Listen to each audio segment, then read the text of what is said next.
조선 중기 평양성 남쪽 대동강이 굽이쳐 흐르는 이곳은 한양과 의주를 잇는 중요한 길목이었습니다. 그 덕에 상인들의 발길이 끊이지 않아 늘 활기가 넘쳤죠. 그 중에서도 가장 눈에 띄는 건물은 고을 한복판에 자리한 거대한 기와집이었습니다. 청기와가 햇살에 반짝이는 이 저택의 주인은 이정호라는 30대 중반의 남자였습니다. 단정한 외모를 지닌 그는 고을에서 가장 성공한 상인으로 통했지만 사람들에게는 알려지지 않은 깊은 비밀이 하나 있었습니다. 이정호의 진짜 이름은 이승윤. 그는 바로 선조 임금의 서자였던 이단종의 아들이었습니다. 당시 권력을 잡고 있던 대신들은 혹시나 훗날 왕위 계승에 문제가 될까 두려워 왕실의 반계 혈통들을 모두 제거하려 했습니다. 이승윤의 아버지 이단종은 그 숙청의 칼날을 피해 가족과 함께 평양으로 도망쳤고 이정호라는 이름으로 상인으로 위장해 살기 시작했던 것입니다. 여보, 아직도 그 일을 생각하고 계신 거예요? 아내 김숙령이 남편의 굳은 표정을 보며 조심스럽게 물었습니다. 그녀 역시 몰락한 양반가 출신으로 남편의 정체를 알고 있는 몇 안 되는 사람 중 하나였죠. 아니요. 그저 요즘 한양에서 온 행상들의 이야기를 들으니 마음이 어수선할 뿐입니다. 이정호는 창밖을 바라보며 한숨을 내쉬었습니다. 최근 들어 한양에서는 또다시 왕실 반계에 대한 조사가 이루어지고 있다는 소문이 돌고 있었기 때문입니다. 그들이 이곳에 정착한 지 벌써 20년. 그동안 아무 일 없이 평온하게 살아왔지만 그들에게는 한 가지 큰 걱정이 있었습니다. 바로 아직 아이가 없다는 것이었죠. 왕족의 혈통이라면 후손을 남겨야 하는 것이 도리였지만 동시에 아이가 있다면 그만큼 위험도 커지는 일이었습니다.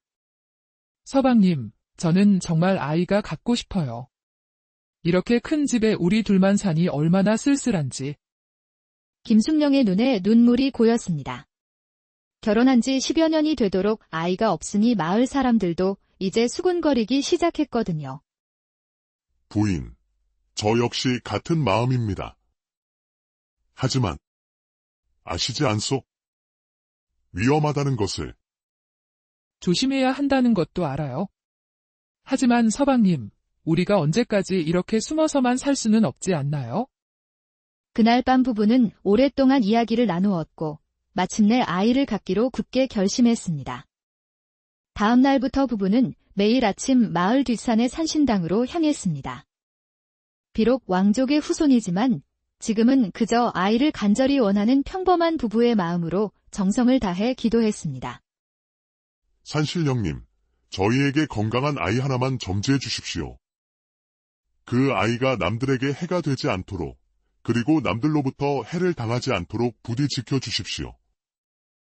이정호의 기도에는 다른 부모들의 바람과는 다른 절실한 간구가 담겨 있었습니다. 그들의 정성이 하늘에 닿았을까요? 몇 달 후, 김숙령이 기쁜 소식을 전했습니다. 서방님, 의원이 그러는데 제가 아이를 가졌대요. 정말입니까? 정말로. 이정호는 기쁨과 동시에 복잡한 감정이 밀려왔습니다.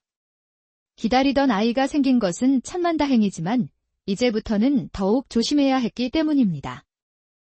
부인, 이제부터는 더욱 조심하셔야 합니다. 그리고 아이가 태어나면 절대 아무에게도 특별한 점을 드러내서는 안 됩니다. 무슨 말씀이세요? 만일 이 아이에게 왕족의 기질이나 재능이 나타난다면 절대 남들이 알아채지 못하도록 해야 합니다. 평범하고 또 평범하게 키워야 하오. 김숙령은 남편의 심각한 표정을 보며 말없이 고개를 끄덕였습니다. 그로부터 10달 후 드디어 건강한 사내아이가 태어났습니다. 축하드립니다. 대감마님.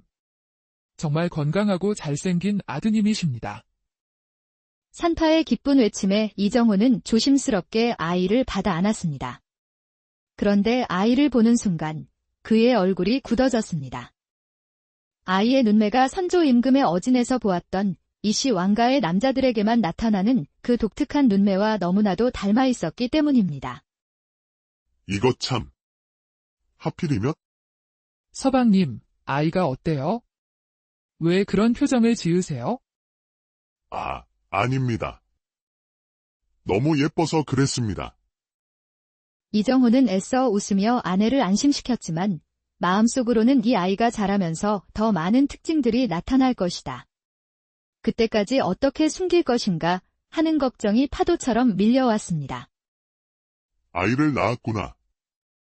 바로 그때였습니다. 갑자기 방 안에 낯선 목소리가 울려 퍼졌고 놀란 부부가 고개를 돌리자 어느새 웬 늙은 스님이 방 안에 서 있었습니다. 스님은 백발의 깊은 주름이 패인 얼굴을 하고 있었지만 그 눈빛만은 모든 것을 꿰뚫어 보는 듯 예리하고 날카로웠습니다. 스님은 누구시오? 어찌 남의 집 안방에 허락도 없이. 조용히 하거라. 이승윤. 자신의 진짜 이름을 부르자 이정호의 얼굴이 새하얗게 질렸습니다. 당신은 도대체 누구십니까? 그것은 중요하지 않다. 중요한 것은 이 아이의 운명이지. 이 아이는 왕족의 혈통을 이어받았다. 그 증거가 바로 저 눈매지. 하지만 그것이 바로 이 아이의 죽음을 부를 것이다. 무슨 말씀이십니까? 한양의 권력자들이 움직이고 있다. 그들은 왕실의 모든 반계 혈통을 뿌리 뽑으려 하고 있지. 그리고 곧 이곳까지 수색의 손길이 뻗칠 것이다. 특히 이 아이가 17이 되는 해, 그 해가 되면 아이는 왕의 계승권을 주장할 수 있는 나이가 된다. 그들이 가장 두려워하는 것이 바로 그것이지. 그럼 우리는 어떻게 해야 합니까? 한 가지 방법이 있다. 이 아이를 왕족이 아닌 것처럼 키워야 한다. 아예 신분을 바꿔버리는 것이지. 아이가 자신의 출생의 비밀을 모르고 자라야 한다는 뜻이다. 왕족으로서의 교육도, 예의범절도, 그 어떤 것도 가르쳐서는 안 된다. 그럼 우리 아이는 평생 자신이 누군지도 모르고 살아야 한다는 말씀이신가요? 목숨을 구하려면 그래야 한다. 만일 이 아이에게서 왕족의 기질이 조금이라도 드러난다면 그 순간 아이는 물론 너희 부부까지 모두 죽음을 피할 수 없을 것이다. 그리고 한 가지 더. 이 아이가 17이 되기 전에는 절대 진짜 이름을 지어 주어서는 안 된다. 이름을 짓지 말라니요. 이름이란 그 사람의 정체성을 나타내는 것. 만일 이 아이에게 이씨 가문의 이름을 지어준다면 언젠가는 그 이름을 통해 정체가 드러날 것이야. 별명으로만 불러라. 명심하거라. 17이 되는 그날까지 아이의 정체를 지켜내는 것이 아이를 살리는 유일한 방법이다. 만일 그 전에 정체가 드러난다면 너희 가문과 관련된 모든 이들이 죽음을 면치 못할 것이야. 그 말을 끝으로 스님은 연기처럼 사라졌습니다. 부부는 갓 태어난 아이를 품에 안고 절망과 두려움에 휩싸여 한참 동안 말이 없었습니다. 여보, 정말 우리가 이 아이를 그렇게 키워야 할까요? 부인, 우리에게 다른 선택이 있을까요? 아이의 목숨이 걸린 일인데. 그날 밤 부부는 밤새도록 고민했고 마침내 아이를 살리기 위해 그 어떤 희생도 감수하기로 결심했습니다.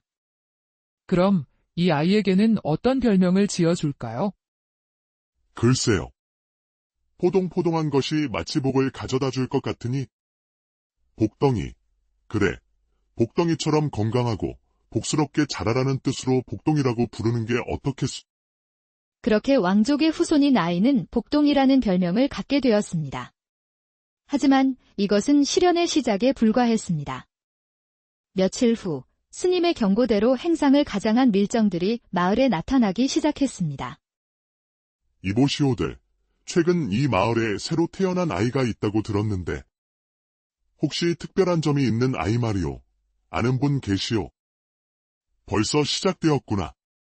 이정호는 온몸에 식은땀이 흘렀고 그날 밤 중대한 결심을 내렸습니다. 여보, 우리 이 아이를 다른 곳에 맡겨야 할 것 같소. 네. 무슨 말씀이세요? 한양에서 온 자들이요. 우리를 찾고 있는 사람들 말이요. 우리가 아이를 키우면 결국 들킬 수밖에 없소. 아이만이라도 살려야 합니다. 그날 밤 이정호는 무거운 마음으로 아이를 품에 안고 집을 나섰고 김숙령은 눈물을 흘리며 그 뒤를 따랐습니다. 정말 이게 최선일까요? 다른 방법이 있다면 나도 이러지 않겠소. 하지만 아이만이라도 그들이 향한 곳은 달빛이 은빛으로 반짝이는 대동강변이었습니다. 이정호는 아이를 따뜻한 비단 보자기에 싸서 강변 모래밭에 조심스럽게 내려놓았습니다.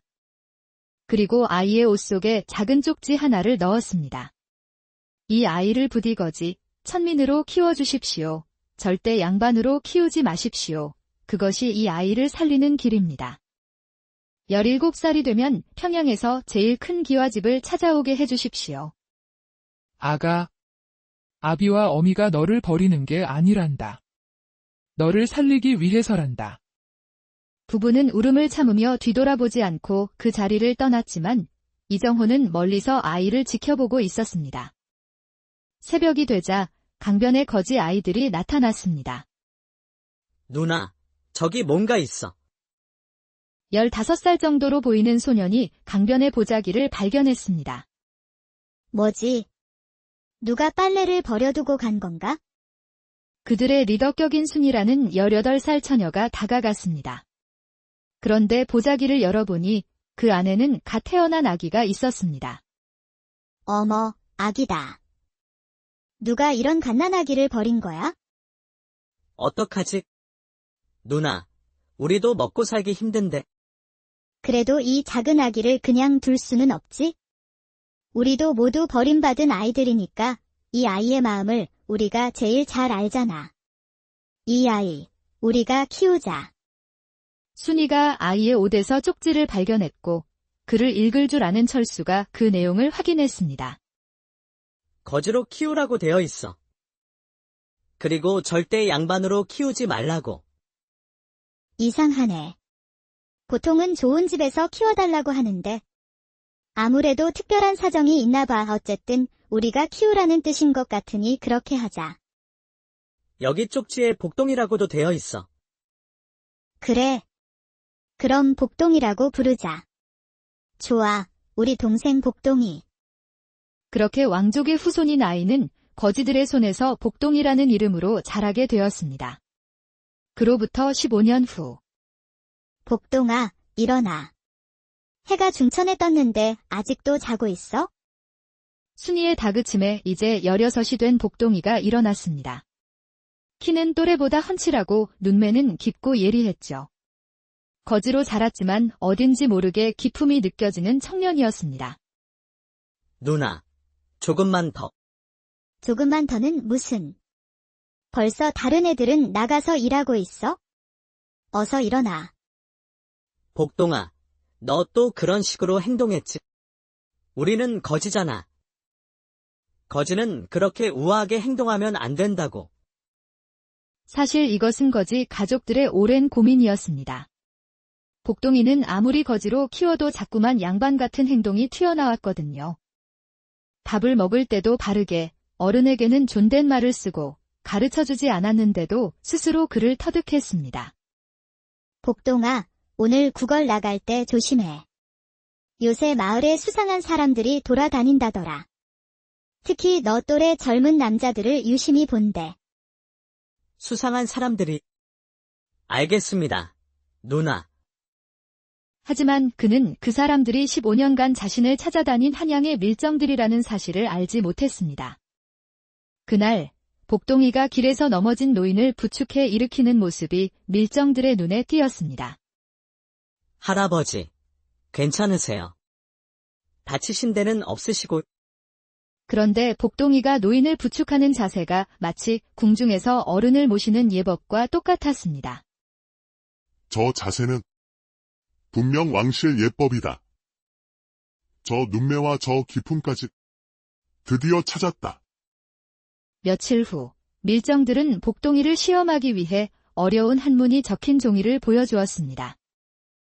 젊은이, 이 글자를 읽을 수 있겠나? 이건 천지현황, 우주홍황이라고 적혀 있네요. 하늘과 땅은 검고 누렇고 우주는 넓고 크다는 뜻입니다.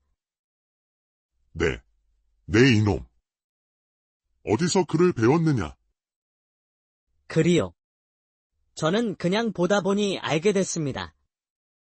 밀정은 이제 확신했습니다. 가르쳐주지 않아도 스스로 학습하는 능력, 이것은 왕족의 타고난 총명함의 증거였습니다. 그날 밤, 밀정들은 비밀 회의를 열었습니다. 확실합니다. 저 자가 바로 이승윤의 아들입니다. 내년이면 17살이 되어 왕위 계승권을 주장할 수 있게 됩니다. 그 전에 제거해야 합니다. 복동이의 17번째 생일이 한 달 앞으로 다가온 어느 날, 체포를 위한 정찰대장 박흥수가 마을에 도착했습니다. 확실한가? 정말 저 자가 이승윤의 아들이라고. 네, 대감마님. 모든 증거가 일치합니다. 좋다. 그럼 내일 새벽에 일거에 체포하도록 하라. 그리고 저놈을 키운 거지들도 모두 처리하라. 왕족의 정체를 알고 있었을 가능성이 높다. 한편, 복동이는 장터에서 돌아오는 길에 무거운 짐을 든 할머니를 도와주고 있었습니다. 젊은이, 혹시 내년이면 17이 되는가? 네, 그걸 어떻게 하셨어요? 젊은이, 지금 당장 이곳을 떠나게. 젊은이 주변에 위험한 사람들이 있다네. 오늘 밤이 지나기 전에 반드시 이곳을 벗어나야 해. 할머니는 복동이에게 작은 주머니를 건네주고는 급히 사라졌습니다. 복동이가 집에 돌아와 순이에게 이 이야기를 하자 순이의 얼굴이 어두워졌습니다. 바로 그때 철수가 숨을 헐떡이며 뛰어 들어왔습니다. 누나, 큰일 났어. 한양에서 온 관군들이 우리 집을 포위했어. 그리고 복동이를 찾고 있다고. 집 안에 있는 자들아, 어서 나와라. 왕족의 후손을 숨기고 있다는 것을 우리는 다 알고 있다. 왕족의 후손. 복동이는 충격에 빠졌습니다. 자신이 왕족의 후손이라니 말도 안 되는 일이었습니다. 복동아, 놀라지 마. 내가 누구든 상관없어. 너는 우리 가족이야. 관군들이 들이닥치자 거지들은 모두 자신이 복동이라고 주장하며 진짜 복동이를 보호하려 했습니다. 제가 복동이입니다. 아닙니다. 제가 복동이입니다. 헛소리 그만하고 진짜를 내놓아라. 제가 복동이입니다. 복동이가 앞으로 나서자 박흥수가 만족스러운 표정을 지었습니다. 그래, 바로 너로구나. 이승윤의 아들. 어서 끌고 가라. 잠깐. 갑자기 낯선 여자의 목소리가 들려왔습니다. 검은 옷을 입고 허리에 칼을 찬 20살 정도로 보이는 아름다운 여인이었습니다. 너는 누구냐? 저는 심청이라고 합니다. 저 사람을 데려가시려면 저를 먼저 죽이셔야 할 겁니다. 뭐라고? 저는 저 사람의 정혼녀입니다. 복동이는 깜짝 놀랐지만 심청은 당당하게 말을 이으며 순식간에 칼을 뽑아 들었습니다. 그녀의 무술 실력은 상상 이상이었고 혼자서 10명이 넘는 병사들을 상대했습니다. 복동아, 지금이야. 어서 도망가. 혼란 중에 복동이는 거지들과 함께 집을 빠져나와 산으로 향했습니다. 잠시 후 심청이 그들을 따라왔습니다. 당신은 누구세요? 정말로 제 정혼녀인가요? 사실 저는 당신의 정혼녀가 아닙니다. 하지만 당신을 지켜야 할 이유가 있습니다. 제 아버지는 당신의 아버지, 이승윤님을 모시던 충신이었습니다. 그럼 당신은? 네, 저는 아버지의 복수를 위해 살아왔습니다. 하지만 당신을 만나고 보니 복수보다 더 중요한 것이 있는 것 같습니다. 복동이는 혼란스러웠습니다. 하루 사이에 왕족의 후손이라는 것, 목숨을 노리는 사람들이 있다는 것, 그리고 자신을 지키려는 신비한 여인의 존재까지 너무 많은 일이 일어났기 때문입니다. 복동아, 지금은 살아남는 게 먼저야. 누나 말이 맞아요. 일단 제가 아는 안전한 곳으로 가시죠. 그렇게 복동이는 거지 가족들과 심청과 함께 도망자의 길을 걷게 되었습니다. 하지만 이것은 더 큰 조선 중기 평양성 남쪽 대동강이 굽이쳐 흐르는 이곳은 한양과 의주로 있는 중요한 길목이었습니다. 그 덕에 상인들의 발길이 끊이지 않아 늘 활기가 넘쳤죠. 그 중에서도 가장 눈에 띄는 건물은 고을 한복판에 자리한 거대한 기와집이었습니다. 청기와가 햇살에 반짝이는 이 저택의 주인은 이정호라는 30대 중반의 남자였습니다. 단정한 외모를 지닌 그는 고을에서 가장 성공한 상인으로 통했지만 사람들에게는 알려지지 않은 깊은 비밀이 하나 있었습니다. 이정호의 진짜 이름은 이승윤. 그는 바로 선조 임금의 서자였던 이단종의 아들이었습니다.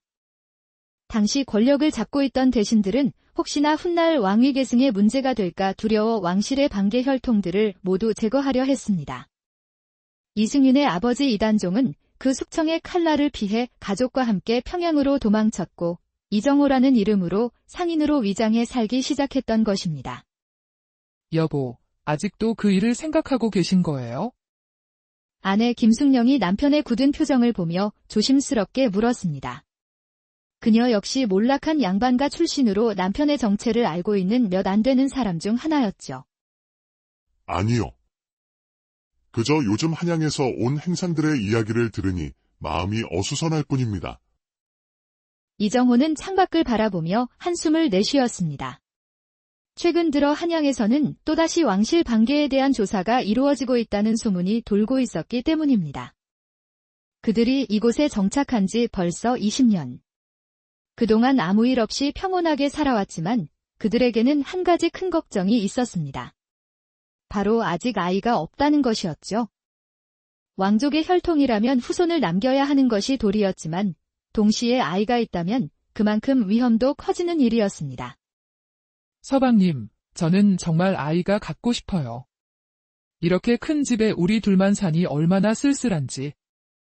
김숙령의 눈에 눈물이 고였습니다. 결혼한 지 10여 년이 되도록 아이가 없으니 마을 사람들도 이제 수군거리기 시작했거든요. 부인, 저 역시 같은 마음입니다. 하지만 아시지 않소? 위험하다는 것을. 조심해야 한다는 것도 알아요. 하지만 서방님, 우리가 언제까지 이렇게 숨어서만 살 수는 없지 않나요? 그날 밤 부부는 오랫동안 이야기를 나누었고 마침내 아이를 갖기로 굳게 결심했습니다. 다음 날부터 부부는 매일 아침 마을 뒷산의 산신당으로 향했습니다. 비록 왕족의 후손이지만 지금은 그저 아이를 간절히 원하는 평범한 부부의 마음으로 정성을 다해 기도했습니다. 산신령님, 저희에게 건강한 아이 하나만 점지해 주십시오. 그 아이가 남들에게 해가 되지 않도록, 그리고 남들로부터 해를 당하지 않도록 부디 지켜주십시오. 이정호의 기도에는 다른 부모들의 바람과는 다른 절실한 간구가 담겨 있었습니다. 그들의 정성이 하늘에 닿았을까요? 몇 달 후, 김숙령이 기쁜 소식을 전했습니다. 서방님, 의원이 그러는데 제가 아이를 가졌대요. 정말입니까? 정말로. 이정호는 기쁨과 동시에 복잡한 감정이 밀려왔습니다. 기다리던 아이가 생긴 것은 천만다행이지만 이제부터는 더욱 조심해야 했기 때문입니다. 부인, 이제부터는 더욱 조심하셔야 합니다. 그리고 아이가 태어나면 절대 아무에게도 특별한 점을 드러내서는 안 됩니다. 무슨 말씀이세요? 만일 이 아이에게 왕족의 기질이나 재능이 나타난다면 절대 남들이 알아채지 못하도록 해야 합니다. 평범하고 또 평범하게 키워야 하오. 김숙령은 남편의 심각한 표정을 보며 말없이 고개를 끄덕였습니다. 그로부터 10달 후 드디어 건강한 사내아이가 태어났습니다. 축하드립니다. 대감마님. 정말 건강하고 잘생긴 아드님이십니다. 산파의 기쁜 외침에 이정호는 조심스럽게 아이를 받아 안았습니다. 그런데 아이를 보는 순간 그의 얼굴이 굳어졌습니다. 아이의 눈매가 선조 임금의 어진에서 보았던 이씨 왕가의 남자들에게만 나타나는 그 독특한 눈매와 너무나도 닮아 있었기 때문입니다. 이것 참. 하필이면? 서방님, 아이가 어때요? 왜 그런 표정을 지으세요? 아닙니다. 너무 예뻐서 그랬습니다. 이정호는 애써 웃으며 아내를 안심시켰지만 마음속으로는 이 아이가 자라면서 더 많은 특징들이 나타날 것이다. 그때까지 어떻게 숨길 것인가 하는 걱정이 파도처럼 밀려왔습니다. 아이를 낳았구나. 바로 그때였습니다. 갑자기 방 안에 낯선 목소리가 울려 퍼졌고 놀란 부부가 고개를 돌리자 어느새 웬 늙은 스님이 방 안에 서 있었습니다. 스님은 백발의 깊은 주름이 패인 얼굴을 하고 있었지만 그 눈빛만은 모든 것을 꿰뚫어 보는 듯 예리하고 날카로웠습니다. 스님은 누구시오? 어찌 남의 집 안방에 허락도 없이. 조용히 하거라. 이승윤. 자신의 진짜 이름을 부르자 이정호의 얼굴이 새하얗게 질렸습니다. 당신은 도대체 누구십니까? 그것은 중요하지 않다. 중요한 것은 이 아이의 운명이지. 이 아이는 왕족의 혈통을 이어받았다. 그 증거가 바로 저 눈매지. 하지만 그것이 바로 이 아이의 죽음을 부를 것이다. 무슨 말씀이십니까? 한양의 권력자들이 움직이고 있다. 그들은 왕실의 모든 반계 혈통을 뿌리 뽑으려 하고 있지. 그리고 곧 이곳까지 수색의 손길이 뻗칠 것이다. 특히 이 아이가 17이 되는 해, 그 해가 되면 아이는 왕의 계승권을 주장할 수 있는 나이가 된다. 그들이 가장 두려워하는 것이 바로 그것이지. 그럼 우리는 어떻게 해야 합니까? 한 가지 방법이 있다. 이 아이를 왕족이 아닌 것처럼 키워야 한다. 아예 신분을 바꿔버리는 것이지. 아이가 자신의 출생의 비밀을 모르고 자라야 한다는 뜻이다. 왕족으로서의 교육도, 예의범절도, 그 어떤 것도 가르쳐서는 안 된다. 그럼 우리 아이는 평생 자신이 누군지도 모르고 살아야 한다는 말씀이신가요? 목숨을 구하려면 그래야 한다. 만일 이 아이에게서 왕족의 기질이 조금이라도 드러난다면 그 순간 아이는 물론 너희 부부까지 모두 죽음을 피할 수 없을 것이다. 그리고 한 가지 더. 이 아이가 17이 되기 전에는 절대 진짜 이름을 지어 주어서는 안 된다. 이름을 짓지 말라니요. 이름이란 그 사람의 정체성을 나타내는 것. 만일 이 아이에게 이씨 가문의 이름을 지어준다면 언젠가는 그 이름을 통해 정체가 드러날 것이야. 별명으로만 불러라. 명심하거라. 17이 되는 그날까지 아이의 정체를 지켜내는 것이 아이를 살리는 유일한 방법이다. 만일 그 전에 정체가 드러난다면 너희 가문과 관련된 모든 이들이 죽음을 면치 못할 것이야. 그 말을 끝으로 스님은 연기처럼 사라졌습니다. 부부는 갓 태어난 아이를 품에 안고 절망과 두려움에 휩싸여 한참 동안 말이 없었습니다. 여보, 정말 우리가 이 아이를 그렇게 키워야 할까요? 부인, 우리에게 다른 선택이 있을까요? 아이의 목숨이 걸린 일인데.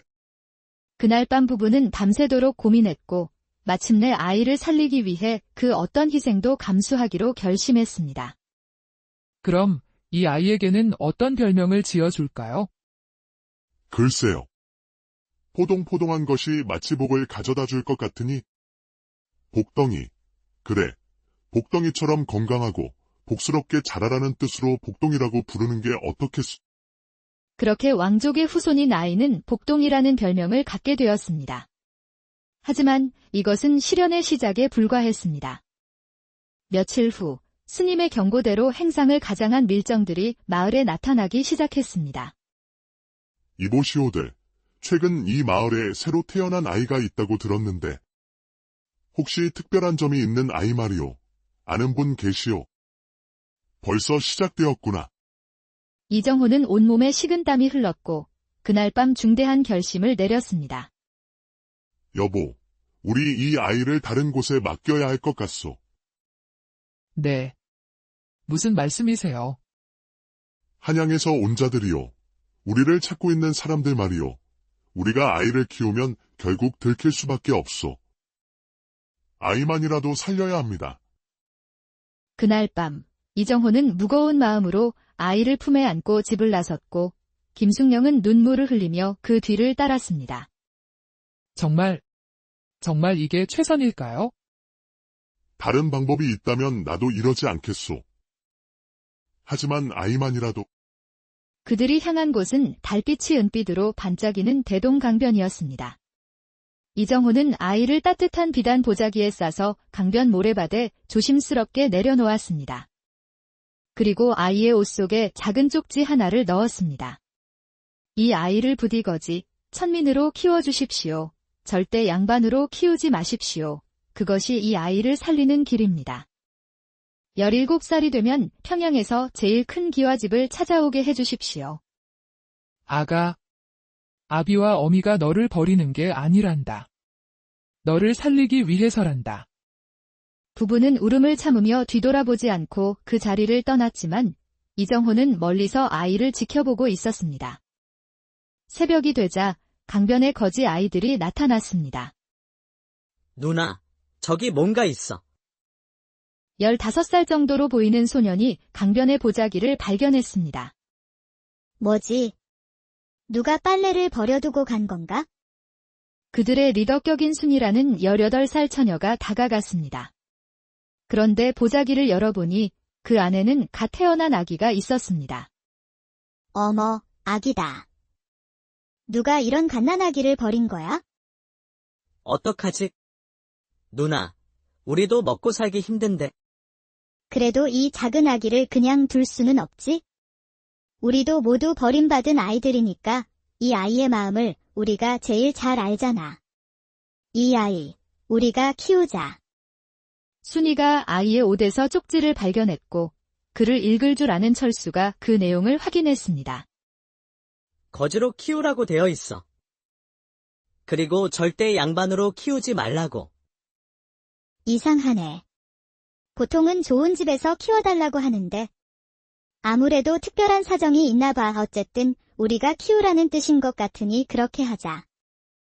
여기 쪽지에 복동이라고도 되어 있어. 그래. 그럼 복동이라고 부르자.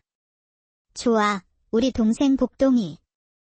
그렇게 왕족의 후손인 아이는 거지들의 손에서 복동이라는 이름으로 자라게 되었습니다. 그로부터 15년 후.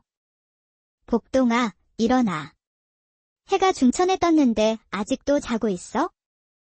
순이의 다그침에 이제 16이 된 복동이가 일어났습니다. 키는 또래보다 훤칠하고 눈매는 깊고 예리했죠. 거지로 자랐지만 어딘지 모르게 기품이 느껴지는 청년이었습니다. 누나, 조금만 더. 조금만 더는 무슨? 벌써 다른 애들은 나가서 일하고 있어? 어서 일어나. 복동아, 너 또 그런 식으로 행동했지? 우리는 거지잖아. 거지는 그렇게 우아하게 행동하면 안 된다고. 사실 이것은 거지 가족들의 오랜 고민이었습니다. 복동이는 아무리 거지로 키워도 자꾸만 양반 같은 행동이 튀어나왔거든요. 밥을 먹을 때도 바르게, 어른에게는 존댓말을 쓰고 가르쳐주지 않았는데도 스스로 그를 터득했습니다. 복동아, 오늘 구걸 나갈 때 조심해. 요새 마을에 수상한 사람들이 돌아다닌다더라. 특히 너 또래 젊은 남자들을 유심히 본대. 수상한 사람들이. 알겠습니다, 누나. 하지만 그는 그 사람들이 15년간 자신을 찾아다닌 한양의 밀정들이라는 사실을 알지 못했습니다. 그날 복동이가 길에서 넘어진 노인을 부축해 일으키는 모습이 밀정들의 눈에 띄었습니다. 할아버지, 괜찮으세요? 다치신 데는 없으시고. 그런데 복동이가 노인을 부축하는 자세가 마치 궁중에서 어른을 모시는 예법과 똑같았습니다. 저 자세는 분명 왕실 예법이다. 저 눈매와 저 기품까지 드디어 찾았다.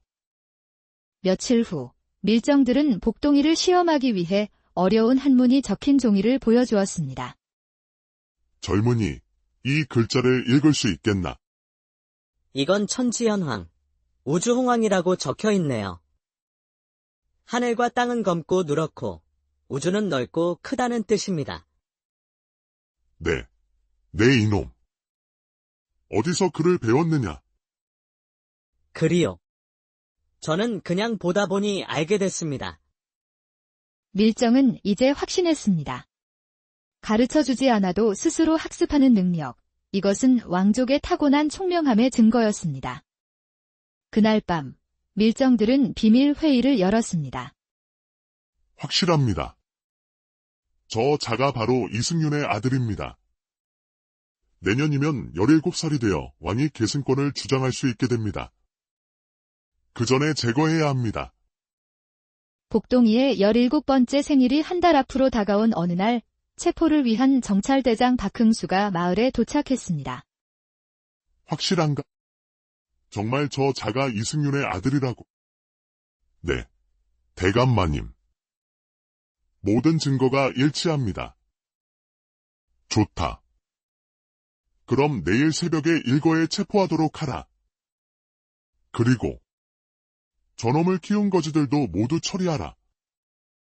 왕족의 정체를 알고 있었을 가능성이 높다. 한편, 복동이는 장터에서 돌아오는 길에 무거운 짐을 든 할머니를 도와주고 있었습니다. 젊은이, 혹시 내년이면 17이 되는가? 네, 그걸 어떻게 하셨어요? 젊은이, 지금 당장 이곳을 떠나게. 젊은이 주변에 위험한 사람들이 있다네. 오늘 밤이 지나기 전에 반드시 이곳을 벗어나야 해. 할머니는 복동이에게 작은 주머니를 건네주고는 급히 사라졌습니다. 복동이가 집에 돌아와 순이에게 이 이야기를 하자 순이의 얼굴이 어두워졌습니다. 바로 그때 철수가 숨을 헐떡이며 뛰어 들어왔습니다. 누나, 큰일 났어. 한양에서 온 관군들이 우리 집을 포위했어. 그리고 복동이를 찾고 있다고. 집 안에 있는 자들아, 어서 나와라. 왕족의 후손을 숨기고 있다는 것을 우리는 다 알고 있다. 왕족의 후손. 복동이는 충격에 빠졌습니다. 자신이 왕족의 후손이라니 말도 안 되는 일이었습니다. 복동아, 놀라지 마. 내가 누구든 상관없어. 너는 우리 가족이야. 관군들이 들이닥치자 거지들은 모두 자신이 복동이라고 주장하며 진짜 복동이를 보호하려 했습니다. 제가 복동이입니다. 아닙니다. 제가 복동이입니다. 헛소리 그만하고 진짜를 내놓아라. 제가 복동이입니다. 복동이가 앞으로 나서자 박흥수가 만족스러운 표정을 지었습니다. 그래, 바로 너로구나. 이승윤의 아들. 어서 끌고 가라. 잠깐. 갑자기 낯선 여자의 목소리가 들려왔습니다. 검은 옷을 입고 허리에 칼을 찬 20살 정도로 보이는 아름다운 여인이었습니다. 너는 누구냐? 저는 심청이라고 합니다.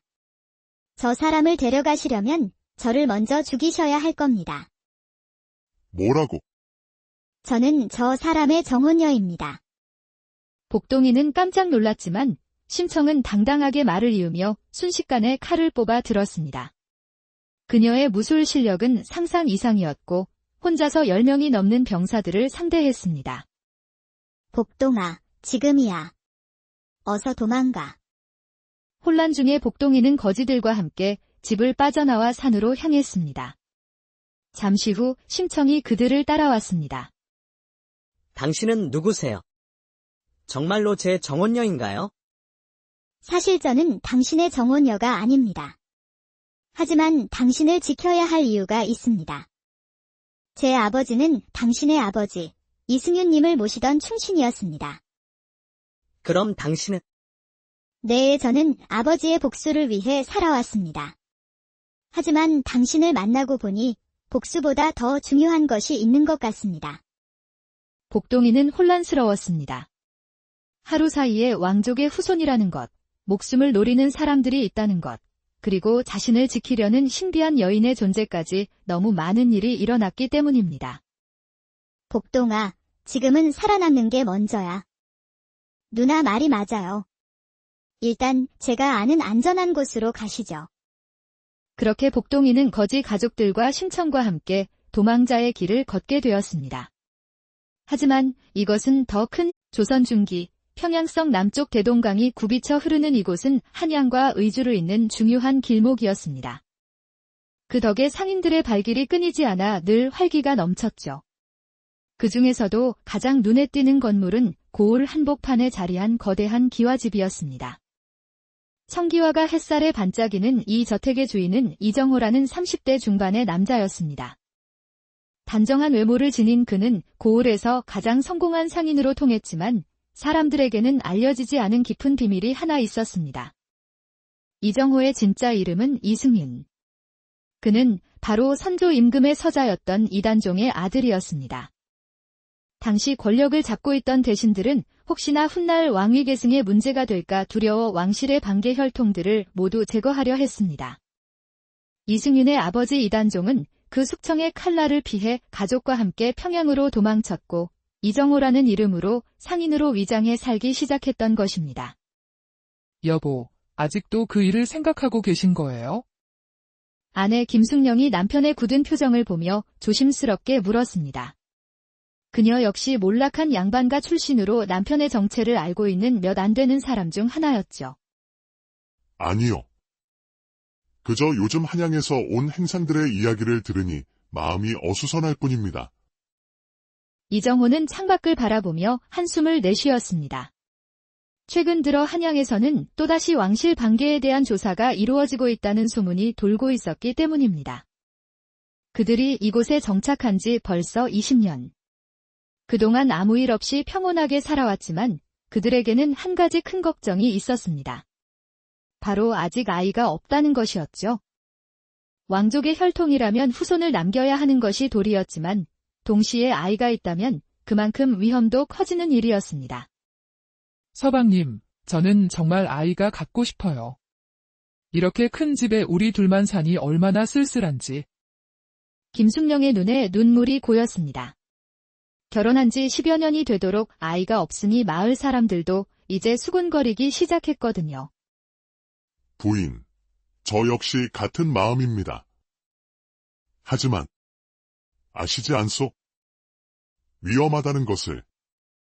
조심해야 한다는 것도 알아요. 하지만 서방님, 우리가 언제까지 이렇게 숨어서만 살 수는 없지 않나요? 그날 밤 부부는 오랫동안 이야기를 나누었고 마침내 아이를 갖기로 굳게 결심했습니다. 다음 날부터 부부는 매일 아침 마을 뒷산의 산신당으로 향했습니다. 비록 왕족의 후손이지만 지금은 그저 아이를 간절히 원하는 평범한 부부의 마음으로 정성을 다해 기도했습니다. 산신령님, 저희에게 건강한 아이 하나만 점지해 주십시오. 그 아이가 남들에게 해가 되지 않도록, 그리고 남들로부터 해를 당하지 않도록 부디 지켜주십시오.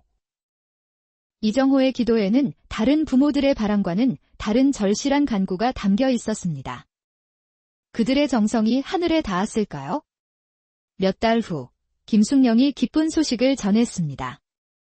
서방님, 의원이 그러는데 제가 아이를 가졌대요. 정말입니까? 정말로. 이정호는 기쁨과 동시에 복잡한 감정이 밀려왔습니다. 기다리던 아이가 생긴 것은 천만다행이지만 이제부터는 더욱 조심해야 했기 때문입니다. 부인, 이제부터는 더욱 조심하셔야 합니다. 그리고 아이가 태어나면 절대 아무에게도 특별한 점을 드러내서는 안 됩니다. 무슨 말씀이세요? 만일 이 아이에게 왕족의 기질이나 재능이 나타난다면 절대 남들이 알아채지 못하도록 해야 합니다. 평범하고 또 평범하게 키워야 하오. 김숙령은 남편의 심각한 표정을 보며 말없이 고개를 끄덕였습니다. 그로부터 10달 후 드디어 건강한 사내아이가 태어났습니다. 축하드립니다. 대감마님. 정말 건강하고 잘생긴 아드님이십니다. 산파의 기쁜 외침에 이정호는 조심스럽게 아이를 받아 안았습니다. 그런데 아이를 보는 순간 그의 얼굴이 굳어졌습니다. 아이의 눈매가 선조 임금의 어진에서 보았던 이씨 왕가의 남자들에게만 나타나는 그 독특한 눈매와 너무나도 닮아 있었기 때문입니다. 이거 참. 하필이면? 서방님, 아이가 어때요? 왜 그런 표정을 지으세요? 아닙니다. 너무 예뻐서 그랬습니다. 이정호는 애써 웃으며 아내를 안심시켰지만 마음속으로는 이 아이가 자라면서 더 많은 특징들이 나타날 것이다. 그때까지 어떻게 숨길 것인가 하는 걱정이 파도처럼 밀려왔습니다. 아이를 낳았구나. 바로 그때였습니다. 갑자기 방 안에 낯선 목소리가 울려 퍼졌고 놀란 부부가 고개를 돌리자 어느새 웬 늙은 스님이 방 안에 서 있었습니다. 스님은 백발의 깊은 주름이 패인 얼굴을 하고 있었지만 그 눈빛만은 모든 것을 꿰뚫어 보는 듯 예리하고 날카로웠습니다. 스님은 누구시오? 어찌 남의 집 안방에 허락도 없이. 조용히 하거라. 이승윤. 자신의 진짜 이름을 부르자 이정호의 얼굴이 새하얗게 질렸습니다. 당신은 도대체 누구십니까? 그것은 중요하지 않다. 중요한 것은 이 아이의 운명이지. 이 아이는 왕족의 혈통을 이어받았다. 그 증거가 바로 저 눈매지. 하지만 그것이 바로 이 아이의 죽음을 부를 것이다. 무슨 말씀이십니까? 한양의 권력자들이 움직이고 있다. 그들은 왕실의 모든 반계 혈통을 뿌리 뽑으려 하고 있지. 그리고 곧 이곳까지 수색의 손길이 뻗칠 것이다. 특히 이 아이가 17이 되는 해, 그 해가 되면 아이는 왕위 계승권을 주장할 수 있는 나이가 된다. 그들이 가장 두려워하는 것이 바로 그것이지. 그럼 우리는 어떻게 해야 합니까? 한 가지 방법이 있다. 이 아이를 왕족이 아닌 것처럼 키워야 한다. 아예 신분을 바꿔버리는 것이지. 아이가 자신의 출생의 비밀을 모르고 자라야 한다는 뜻이다. 왕족으로서의 교육도, 예의범절도, 그 어떤 것도 가르쳐서는 안 된다. 그럼 우리 아이는 평생 자신이 누군지도 모르고 살아야 한다는 말씀이신가요? 목숨을 구하려면 그래야 한다. 만일 이 아이에게서 왕족의 기질이 조금이라도 드러난다면 그 순간 아이는 물론 너희 부부까지 모두 죽음을 피할 수 없을 것이다. 그리고 한 가지 더. 이 아이가 17이 되기 전에는 절대 진짜 이름을 지어 주어서는 안 된다.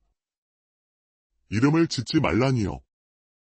이름이란 그 사람의 정체성을 나타내는 것. 만일 이 아이에게 이씨 가문의 이름을 지어준다면 언젠가는 그 이름을 통해 정체가 드러날 것이야. 별명으로만 불러라. 명심하거라. 17이 되는 그날까지 아이의 정체를 지켜내는 것이 아이를 살리는 유일한 방법이다. 만일 그 전에 정체가 드러난다면 너희 가문과 관련된 모든 이들이 죽음을 면치 못할 것이야. 그 말을 끝으로 스님은 연기처럼 사라졌습니다. 부부는 갓 태어난 아이를 품에 안고 절망과 두려움에 휩싸여 한참 동안 말이 없었습니다. 여보, 정말 우리가 이 아이를 그렇게 키워야 할까요? 부인, 우리에게 다른 선택이 있을까요? 아이의 목숨이 걸린 일인데. 그날 밤 부부는 밤새도록 고민했고 마침내 아이를 살리기 위해 그 어떤 희생도 감수하기로 결심했습니다. 그럼 이 아이에게는 어떤 별명을 지어줄까요? 글쎄요. 포동포동한 것이 마치 복을 가져다 줄 것 같으니 복덩이. 그래, 복덩이처럼 건강하고 복스럽게 자라라는 뜻으로 복동이라고 부르는 게 어떻겠소. 그렇게 왕족의 후손인 아이는 복동이라는 별명을 갖게 되었습니다. 하지만 이것은 실현의 시작에 불과했습니다. 며칠 후 스님의 경고대로 행상을 가장한 밀정들이 마을에 나타나기 시작했습니다. 이보시오들, 최근 이 마을에 새로 태어난 아이가 있다고 들었는데 혹시 특별한 점이 있는 아이 말이오? 아는 분 계시오? 벌써 시작되었구나. 이정호는 온몸에 식은땀이 흘렀고 그날 밤 중대한 결심을 내렸습니다. 여보, 우리 이 아이를 다른 곳에 맡겨야 할 것 같소. 네. 무슨 말씀이세요? 한양에서 온 자들이요. 우리를 찾고 있는 사람들 말이요. 우리가 아이를 키우면 결국 들킬 수밖에 없소. 아이만이라도 살려야 합니다. 그날 밤, 이정호는 무거운 마음으로 아이를 품에 안고 집을 나섰고, 김숙령은 눈물을 흘리며 그 뒤를 따랐습니다. 정말 이게 최선일까요? 다른 방법이 있다면 나도 이러지 않겠소. 하지만 아이만이라도 그들이 향한 곳은 달빛이 은빛으로 반짝이는 대동강변이었습니다. 이정호는 아이를 따뜻한 비단 보자기에 싸서 강변 모래밭에 조심스럽게 내려놓았습니다. 그리고 아이의 옷 속에 작은 쪽지 하나를 넣었습니다. 이 아이를 부디거지 천민으로 키워주십시오. 절대 양반으로 키우지 마십시오. 그것이 이 아이를 살리는 길입니다. 17살이 되면 평양에서 제일 큰 기와집을 찾아오게 해주십시오. 아비와 어미가 너를 버리는 게 아니란다. 너를 살리기 위해서란다. 부부는 울음을 참으며 뒤돌아보지 않고 그 자리를 떠났지만 이정호는 멀리서 아이를 지켜보고 있었습니다. 새벽이 되자 강변에 거지 아이들이 나타났습니다. 누나, 저기 뭔가 있어. 15살 정도로 보이는 소년이 강변의 보자기를 발견했습니다. 뭐지? 누가 빨래를 버려두고 간 건가? 그들의 리더격인 순이라는 18살 처녀가 다가갔습니다. 그런데 보자기를 열어보니 그 안에는 갓 태어난 아기가 있었습니다. 어머, 아기다. 누가 이런 갓난아기를 버린 거야? 어떡하지? 누나, 우리도 먹고 살기 힘든데. 그래도 이 작은 아기를 그냥 둘 수는 없지? 우리도 모두 버림받은 아이들이니까 이 아이의 마음을 우리가 제일 잘 알잖아. 이 아이, 우리가 키우자. 순이가 아이의 옷에서 쪽지를 발견했고 그를 읽을 줄 아는 철수가 그 내용을 확인했습니다. 거지로 키우라고 되어 있어. 그리고 절대 양반으로 키우지 말라고. 이상하네. 보통은 좋은 집에서 키워달라고 하는데 아무래도 특별한 사정이 있나 봐. 어쨌든 우리가 키우라는 뜻인 것 같으니 그렇게 하자. 여기 쪽지에 복동이라고도 되어 있어. 그래. 그럼 복동이라고 부르자. 좋아, 우리 동생 복동이. 그렇게 왕족의 후손인 아이는 거지들의 손에서 복동이라는 이름으로 자라게 되었습니다. 그로부터 15년 후. 복동아, 일어나. 해가 중천에 떴는데 아직도 자고 있어? 순이의 다그침에 이제 16이 된 복동이가 일어났습니다. 키는 또래보다 훤칠하고 눈매는 깊고 예리했죠. 거지로 자랐지만 어딘지 모르게 기품이 느껴지는 청년이었습니다. 누나, 조금만 더. 조금만 더는 무슨? 벌써 다른 애들은 나가서 일하고 있어? 어서 일어나. 복동아, 너 또 그런 식으로 행동했지. 우리는 거지잖아. 거지는 그렇게 우아하게 행동하면 안 된다고. 사실 이것은 거지 가족들의 오랜 고민이었습니다. 복동이는 아무리 거지로 키워도 자꾸만 양반 같은 행동이 튀어나왔거든요.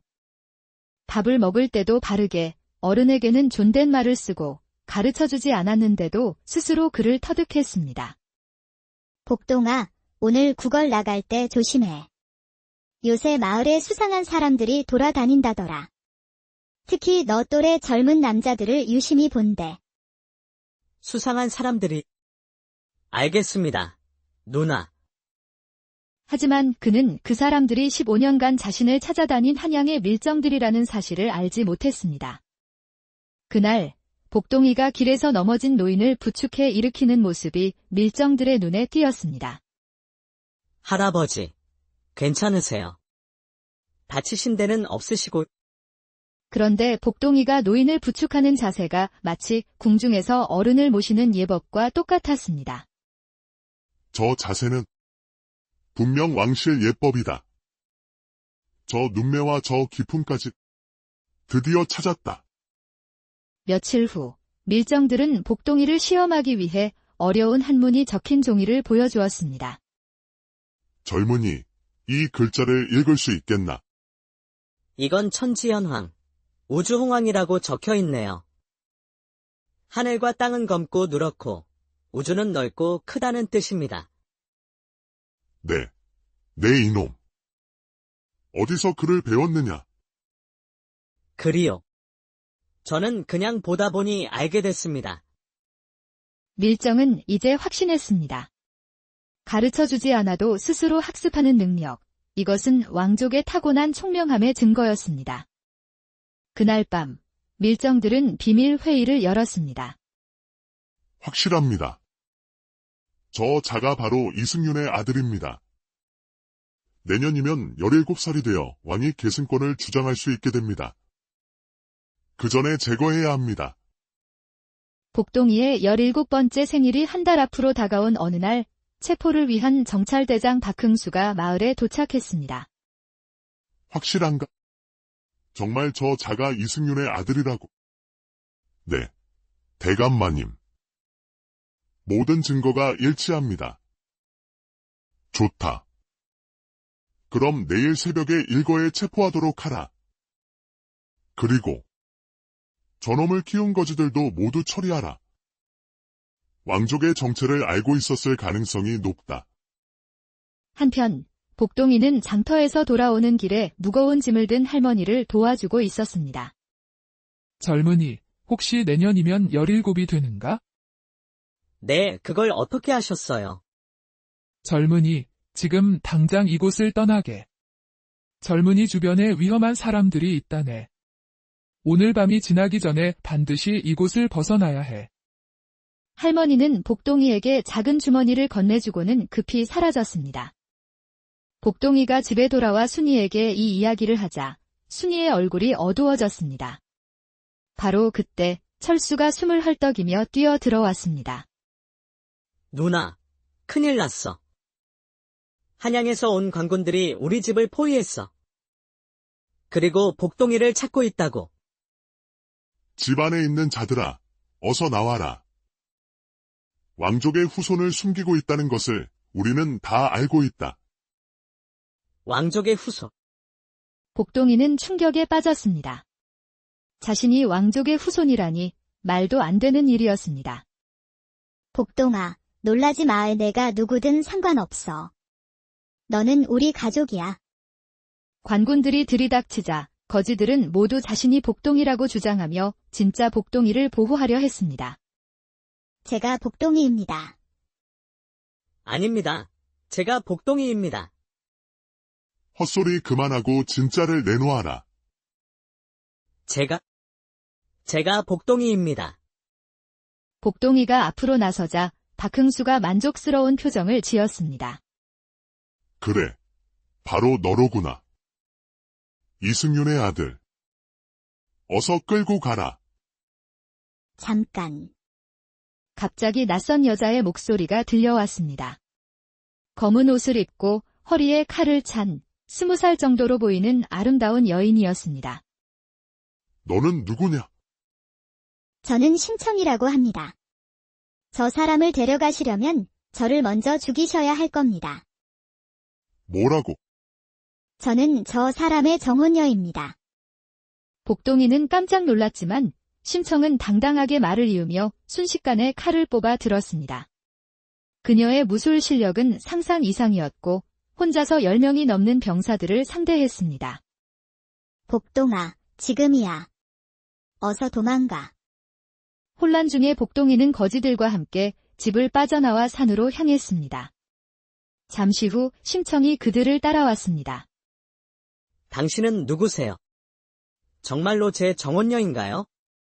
사실 저는 당신의 정혼녀가 아닙니다. 하지만 당신을 지켜야 할 이유가 있습니다. 제 아버지는 당신의 아버지, 이승윤님을 모시던 충신이었습니다. 그럼 당신은? 네, 저는 아버지의 복수를 위해 살아왔습니다. 하지만 당신을 만나고 보니 복수보다 더 중요한 것이 있는 것 같습니다. 복동이는 혼란스러웠습니다. 하루 사이에 왕족의 후손이라는 것, 목숨을 노리는 사람들이 있다는 것, 그리고 자신을 지키려는 신비한 여인의 존재까지 너무 많은 일이 일어났기 때문입니다. 복동아, 지금은 살아남는 게 먼저야. 누나 말이 맞아요. 일단 제가 아는 안전한 곳으로 가시죠. 그렇게 복동이는 거지 가족들과 심청